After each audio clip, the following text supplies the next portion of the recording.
Party కానీ ప్రభుత్వం కానీ కొంచెం కూడా విని ఏదో సమస్య తీర్మానం చేద్దామని ఇప్పుడు వరకు జరిగిన అన్యాయం పైన నంద్యాల ఎంపీలకు ఇతర నాయకులకు నవమానికి అందరి దృష్టికి తీసుకుపోయినాడు. అయినా టెండర్ వచ్చినా ఇవ్వకుండా పోతే మా వద్దకు కూడా వచ్చినారు. మేము పోరాడినాం. ఆ తర్వాత इसमें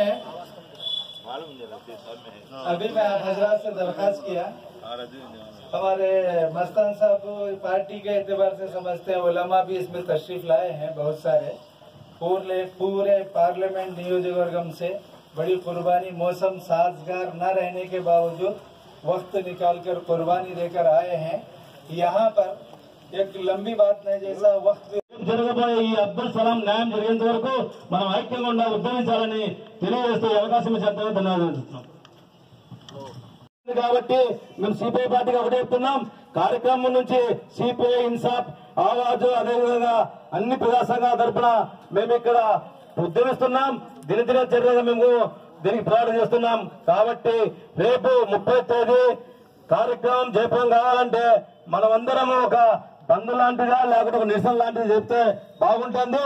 ఈ 30వ తేదీ అసెంబ్లీ సమావేశాలు మొదలవుతుంది కాబట్టి రాష్ట్ర ముఖ్యమంత్రి కూడా నంద్యాల అంటే ఏమిటో అనేది తెలుస్తుంది. కాబట్టి ప్రధానంగా దీనికి అందరికీ అధికార పార్టీ నాయకులు వెనుక ఉన్నారు. వాళ్ళందరినీ చొక్కా పట్టుకొని బయటికి లాగాలంటే ఒక నిరసన జరిగేయాలా. ఆ నిరసనలోనే మనం ఈ అబ్దుల్ సలాం కు న్యాయం జరిగే విధంగా పోరాడాలని చెప్పి తెలియజేస్తూ రాబోయే కాలంలో ఈ ఒక హిందూ ముస్లిం జరుగుతుంది. ఎందుకంటే జరుగుతున్నాయి, చూస్తున్నారు. ఈ రోజు ఒక్క అసెంబ్లీ హైదరాబాద్ నగర call data, police department call data కానీ ఏమాత్రం స్పందించట్లేదంటే ఖచ్చితంగా అధికార పార్టీ యొక్క నాయకులు వెనుక ఉన్నారని కూడా అందరికీ తెలిసిన విషయమే. ఇందాక పెద్దలు చెప్పిన విధంగా మనం ఈ విధంగా స్పందిస్తే స్పందన రాదు. ప్రతి ఒక్కరు షాపులు ఒక రోజు మాట్లాడుకొని షాపులు మూసి అందరూ ధర్నా చేస్తే బాగుంటుంది అంటున్నారు. అదేవిధంగా ఆర్డీఓ ఆఫీస్ కి ఒక వినతి పత్రం ఇచ్చి మనము అక్కడ ప్రతి ఒక్కరు ఒక ముట్టడి కార్యక్రమం అంటే వద్దు, శాంతియుతంగానే పోదాం. అందరం 5 లక్షలు ఇస్తే 3.5 లక్షలు అయినా 1.5 ఇంకో మేము ప్రధాన గలాటలు 30,000 ఇచ్చినాం పలానా వాళ్ళు ఈ విధంగానే సిఐ పైన పెద్ద ఎత్తున చెప్తారు.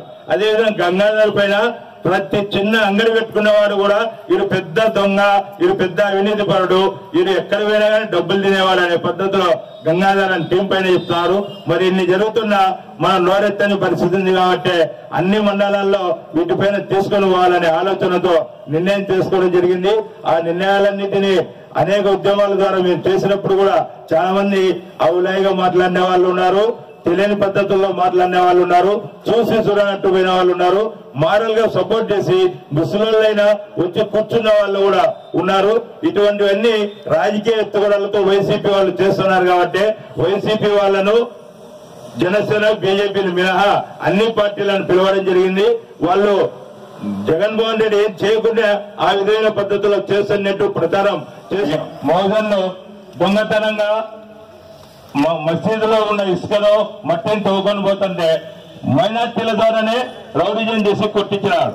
ఆయన ఆ విధాన్ని తట్టుకోలేక ఆయన మసీదులో పోయి చనిపోతానని చెప్పినారు. తీరా కనుక్కున్నారు, అతన్ని చేసినారు. వాట్సాప్లలో అందరు తెలుస్తుంది. మరి అదేవిధంగా అనంతపురం పాపురేట్లో జరిగిన విషయం వాట్సాప్ లో జరిగి ఖండనిస్తున్నారు. నంద్యాలలో జరిగిన తెలియదు అంటే ఆయన పూర్తిగా చదువురాని వాడు, బుద్ధి లేనివాడు, ఆ విధంగా ఖండనీయని వాడు. అందరికీ మా ఆరోపణ అబ్దుల్ సలాం న్యాయ పోరాట కమిటీ తరఫున అందరికి తెలుసు. నంద్యాలలో ఉన్న ఈ పార్లమెంట్ నియోజకవర్గంలో ఉన్న ఎమ్మెల్యేలు, మాజీ మంత్రులు, టీడీపీ వాళ్ళందరూ వచ్చి మద్దతు చూపినారు. అదేవిధంగా విజయవాడ నుండి అనేక సంఘాల వాళ్ళు వచ్చి మద్దతు చూపినారు. శ్రావణ్ కుమార్ రిటైర్డ్ జడ్జి గారు వచ్చి మద్దతు ఇచ్చినారు. ఆయన కుటుంబాలతో కలిసినారు, మునాఫ్ కుటుంబంతో కలిసింది. వాటన్నిటిపైన కోర్టులో వేసినారు. శ్రావణ్ కుమార్ గారు నిన్న చెప్పినారు కూడా కోర్టులో అక్కడ పోలీస్ హరాస్మెంట్ ఎక్కువ ఉంది, మునాఫ్ పైన ఈ విధంగా స్థానిక నాయకులు చేస్తున్నారు అనే విషయం పైన చెప్తే గవర్నమెంట్ అడ్వకేట్ పనులు న్యాయం చేస్తున్నారు. అయినా ప్రతి ఒక్కరు ఈ విధంగా మాట్లాడుతారు.